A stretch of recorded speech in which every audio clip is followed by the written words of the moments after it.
Hello and welcome back to our YouTube channel free की physics. आज का हम लोग का डिस्कशन है वेव्स से रिलेटेड। तो आज हम बात करेंगे वेव्स के डेफिनेशंस के बारे में, उसकी क्लासिफिकेशन के बारे में and the terminologies related two waves के बारे में। अगर हम वेव की डेफिनेशन के बारे में बात करें तो सीधे सीधे शब्दों में हम वेव को कहते हैं कि it's a disturbance. It's a disturbance. Yes, you got it correct. हम इसे एक डिस्टर्बेंस की तरह ही काउंट करके चलते हैं।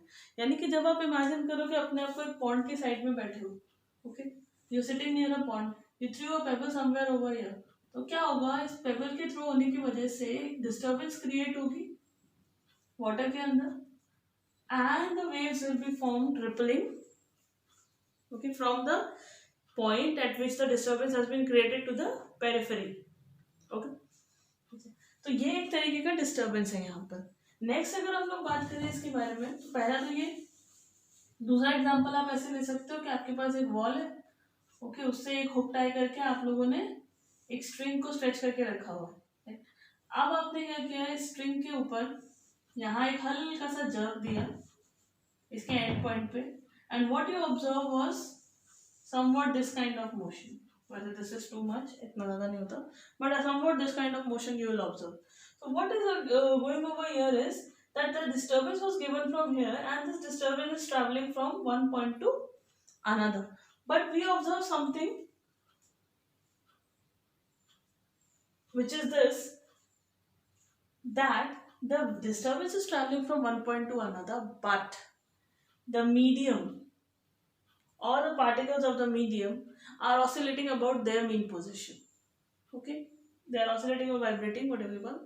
Okay, they are vibrating about their mean position. That means that the wave is transferred from one particle to another, or the disturbance is transferred from one particle to another, but the particle remain at its place without actual transfer of particles. Okay, यानी कि it's a disturbance, okay, that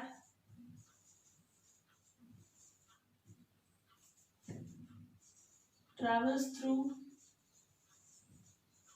a medium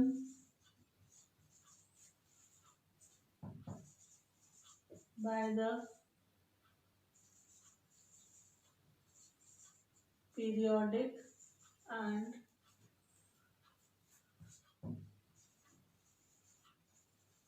repeated motion of particles of the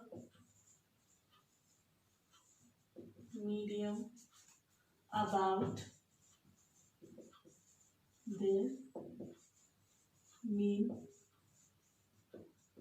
position. ठीक है, अब ये जो waves हैं इनमें कई वेव्स ऐसी होती है जिनको पार्टिकल्स की जरूरत होती है, कई होती है जिनको नहीं होती पार्टिकल्स की जरूरत। तो अगर हम रिक्वायरमेंट ऑफ मीडियम की बात करें तो हम वेव्स को दो तरीके से क्लासिफाई कर सकते हैं। First one is mechanical waves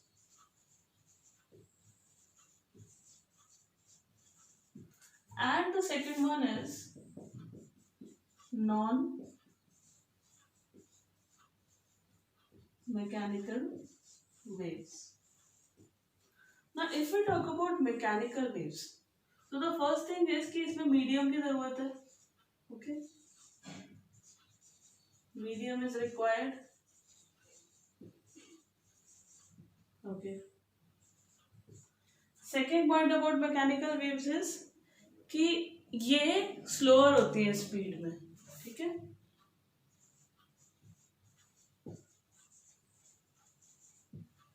क्योंकि यहाँ पे डिस्टर्बेंस की स्पीड किस पे डिपेंड कर रही है, motion of the particles of the medium. तो जैसे जैसे जितना स्पीड में वो मूव करेंगे उतनी स्पीड में ट्रैवल कर पाएगी। तो इसको हम यूजुअली जब हम लोगों ने एक्सपेरिमेंट्स में चेक किया तो हम लोगों को क्या पता लगा कि this is slower compare to non mechanical waves. ठीक है, first thing is medium is required, second one is slower. अच्छा, इसके एग्जांपल्स क्या क्या हैं, अभी अभी देखा waves in water, okay. Second one है waves in a string. Okay. They have slinky. Slinky सबको पता है, it's a toy, worthless, होता कुछ नहीं है। उसको आप एक्सपेरिमेंट्स के लिए ज़्यादा यूज़ करो तो बेटर है। आपने देखा होगा कि प्लास्टिक स्लिंकीज भी आना स्टार्ट हो गए हैं, okay, and people just play randomly, okay. तो this is one is slinky, and the fourth one is which is very important is sound. Sound is also a type of mechanical wave. इसका सबसे simple example आप ये देखोगे कि सन के ऊपर helium bombs blast होते हैं, ओके, उनका साउंड नहीं सुनाई देता हम लोगों को। क्यों? क्योंकि सन और अर्थ के बीच में वैक्यूम है, राइट, अदर प्लैनेट्स के साथ साथ। ऑब्वियसली बात है, तुम बोलोगे प्लैनेट्स का नहीं, प्लैनेट्स हैं but there is vacuum. So what is exactly happening over there is that sound travels through a medium. Now there is no medium, there is vacuum, so there is nothing to take sound from sun to earth. So that is why we are unable to hear those blasts. अगर ऐसा हो सकता है कि ये vacuum के through travel करती है तो तुम परेशान ही हो जाते हो, जैसे कहते हैं। अच्छा, नॉन मैकेनिकल वेव्स की अगर हम बात करें तो दे, ठीक है, डज नॉट रिक्वायर मीडियम, यानी कि यहाँ पे मीडियम की रिक्वायरमेंट नहीं है ट्रैवल करने के लिए, राइट। इसको हम लोग इलेक्ट्रोमैग्नेटिक वेव्स के नाम से भी जानते हैं, इलेक्ट्रोमैग्नेटिक वेव्स, है ना। तो इनमें रिक्वायरमेंट नहीं होती मीडियम की। दूसरी चीज जो स्पीड है,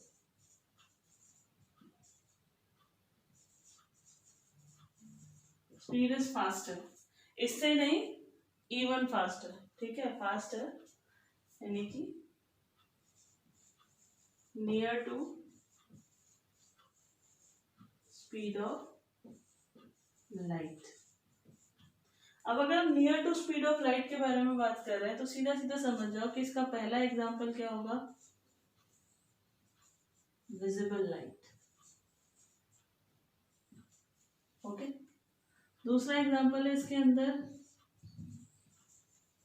इंफ्रा रेड वेव्स। तीसरा एग्जांपल रेडियो वेव्स, और ऐसे बहुत सारे।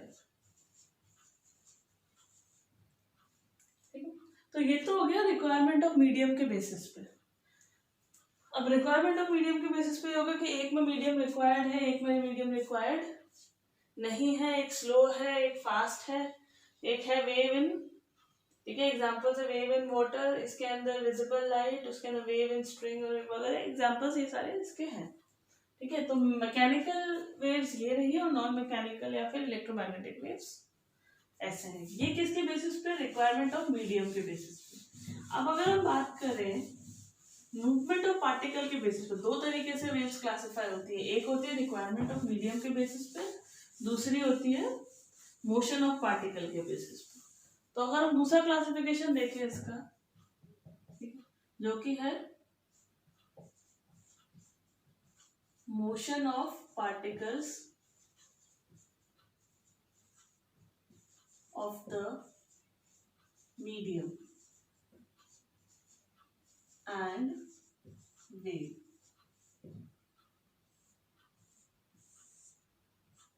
तो अगर हम motion of particle of the medium और वेव के बारे में बात करें तो फिर से दो में क्लासिफाई होता है। पहला वाला है इसका ट्रांसवर्स वेव, और दूसरा है इसका लॉन्गिट्यूडनल वेव, ठीक है। अच्छा, ट्रांसवर्स वेव के अंदर क्या होता है? फर्स्ट वन कि जो मोशन ऑफ पार्टिकल है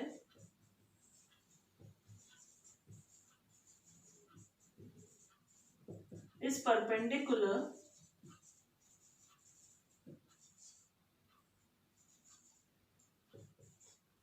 डायरेक्शन ऑफ वेव। जो मोशन है पार्टिकल का, मोशन क्या होगा? Perpendicular to the direction of wave होगा, राइट। तो इसके अंदर होने के वाला है कि मान लो कि कोई वेव है जो ऐसे ऐसे ऐसे ऐसे ऐसे ऐसे ट्रैवल कर रही है इस पॉइंट से इस पॉइंट तक।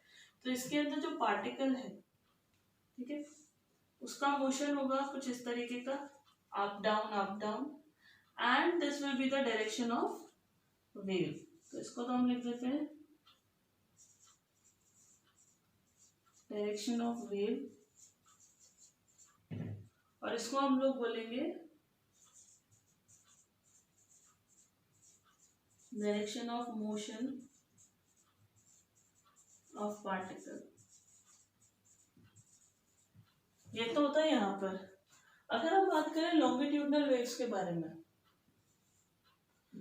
तो लॉन्गिट्यूडनल वेव्स में क्या होता है कि मान लो कि आपके पास पार्टिकल्स ऐसे अरेंज्ड हैं, okay, in a space you have particles arranged in this way. तो वहां पे आपको क्या देखने को मिलेगा कि जो मूवमेंट है पार्टिकल का वो होगा इस तरीके का, यानी कि you, okay, and the direction of wave will be like this. So this is the direction of wave and this is the movement of particle, okay, motion of particle। तो जो पार्टिकल का मोशन है और direction of wave है, दोनों एक ही direction में है। तो हम अगर यहाँ लॉन्गिट्यूडनल वेव के लिए लिखे कुछ, तो क्या लिखेंगे हम, वो कुछ क्या होगा जो हम यहाँ लिखेंगे, यहाँ पर वो कुछ ये होगा कि motion of particle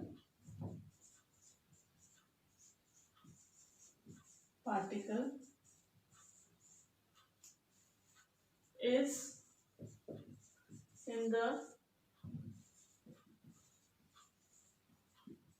direction of wave. जो पार्टिकल का मोशन है it is in the direction of wave. अच्छा, यहां तो रही बात ट्रांसवर्स वेव की। अगर आपको याद रखना है कि ट्रांसवर्स वेव और लॉन्गिट्यूडनल वेव कैसे याद रखोगे, तो ये देखो ट्रांसवर्स वेव ऐसे जा रही है ना, इट मेक्स अ टी, हालांकि इसका कोई खास लॉजिक नहीं है, ठीक है, it makes a T, okay. और अगर हम लॉन्गिट्यूडनल वेव की बात करें तो इट मेक्स अ एल, ये जिस तरीके से, ओके। तो this makes a T, this makes a L, ऐसे चाहो तो याद रख सकते हो, कोई खास इसका लॉजिक नहीं है, but you can remember it कि हाँ यहाँ पर एक लाइन ऐसे खींचा जाए टी की तरह दिखाई देगा, तो transverse wave. Some people don't remember it, that is why I am giving this trick. Otherwise if you can remember then it's really great thing, because उसमें क्या है, but people get usually confused whether it's transverse wave where the particle is perpendicular to the direction of motion of the wave, or is it the longitudinal one, okay। अच्छा, now these are the two classifications, okay, one was on the basis of movement of particles and one was on the basis of material required। Now let us talk about some terminologies related to waves। तो जो कुछ terminologies है which are related to waves are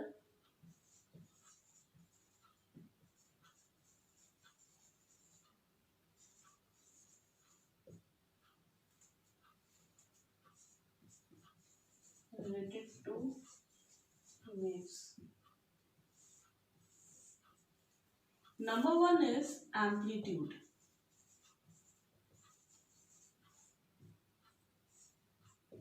If I talk about amplitude, so we call the maximum disturbance of a particle from its mean position। मान लो कोई wave है, okay, अब इसको आप ट्रांसवर्स और लॉन्गिट्यूडनल में प्लीज कंफ्यूज ना करें, ठीक है। Suppose this is a particle over here, यहां से इसका जो मैक्सिमम डिस्प्लेसमेंट हुआ है, ओके, या फिर इस तरीके का कुछ है, ओके, इस पार्टिकल का यहां से जो मैक्सिमम डिस्प्लेसमेंट होगा उसे हम कहेंगे एम्पलीट्यूड ऑफ द वेव। तो एम्पलीट्यूड ऑफ द वेव अगर डिफाइन करें सिंपल वर्जन, तो वो हो जाएगा maximum displacement of the particle from its mean position. ठीक है, जो maximum displacement of a particle होगा फ्रॉम इट्स मीन पोजीशन उसको हम लोग कहेंगे क्या, एम्पलीट्यूड. ओके, अच्छा, नेक्स्ट है इसके अंदर wavelength.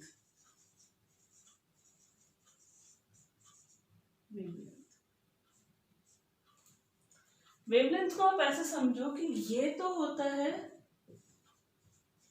Crest. Okay, and this is called trough.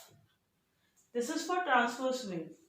Okay, the extreme highest is called crest and the extreme lowest is called trough. अच्छा, अगर हम बात करें लॉन्गिट्यूडनल वेव्स की तो उसके अंदर दो तरीके की चीजें होती हैं. एक होता है इसके अंदर कंप्रेशन, ओके, और एक होता है इसके अंदर रेयरफैक्शन. तो यहां आप क्लियरली देख रहे हो कि यहाँ डेंसिटी बहुत ज्यादा है particles की.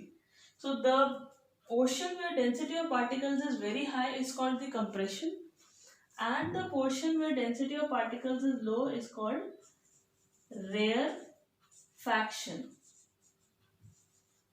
ठीक है, हम इसको यहाँ लिख देते हैं ऊपर. I don't think it is visible over here.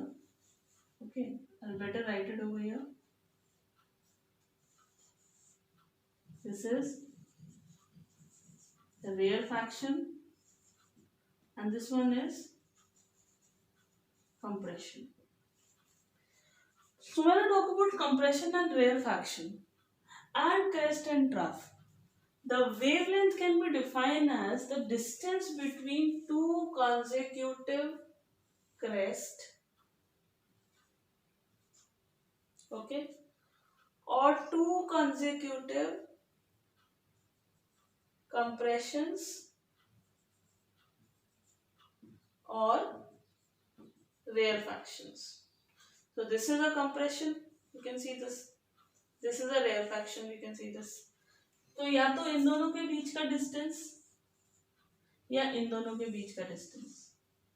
Okay, so this is defined as wavelength. So if we talk about wavelength, we can say that the distance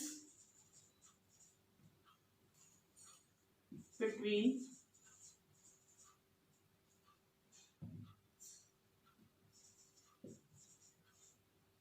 the two consecutive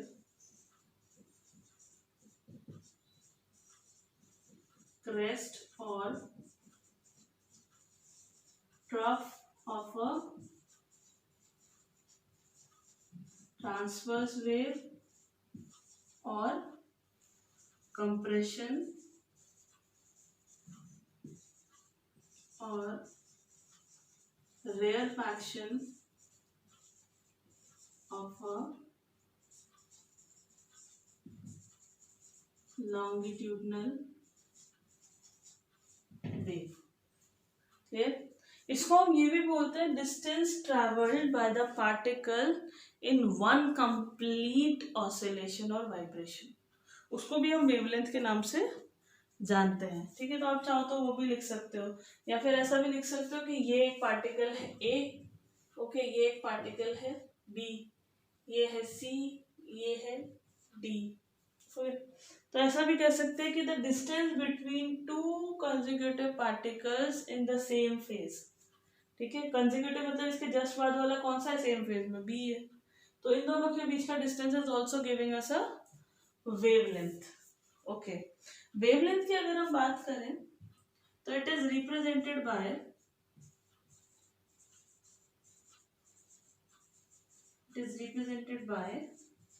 Greek symbol lambda.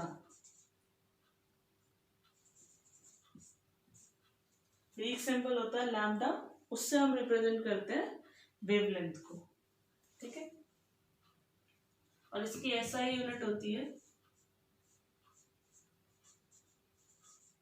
Metre.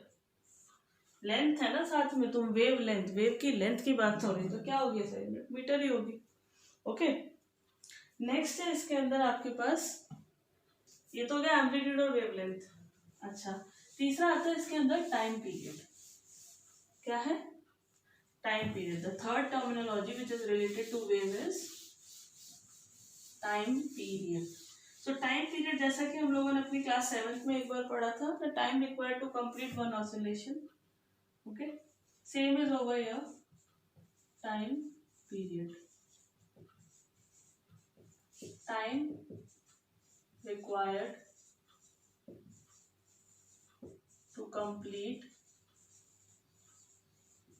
one oscillation। ठीक है, कौन oscillate करेगा? Particle oscillate करेगा। ठीक है, अच्छा, इसको it is represented by, जल्दी बोलो, टी जैसा पहले था, और इसकी SI unit, very good, seconds. ठीक है, अच्छा, ये तो हो गया आपका टाइम पीरियड। लास्ट है इसके अंदर आपका अभी फ्रीक्वेंसी। फ्रीक्वेंसी का मतलब है number of oscillations made in 1 second. ठीक है, तो वही जो आपने क्लास 7 में पढ़ा था, नंबर ऑफ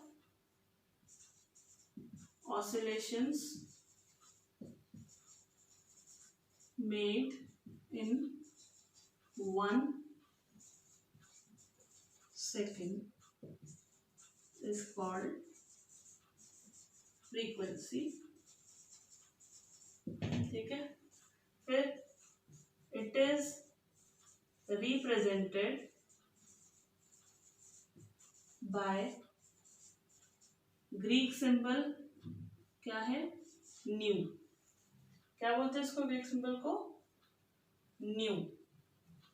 ठीक है, this is the Greek symbol nu. Actually we लिखा है तुम्हारे पास। ठीक है, अब इस तरफ से हवा चल रही है और अब ये वी कुछ ऐसा दिख रहा है। ठीक है, तो this is the symbol of new, जिसको हम यूज करते हैं फ्रीक्वेंसी रिप्रेजेंट करने के लिए। And the SI unit is hertz, यानी कि HZ। Okay, so that is all about waves, classification of waves, and some terminologies related to waves. Okay, so study well, prepare well, and please be present in the next class. Till then, stay tuned to our YouTube channel, Freaky Physics.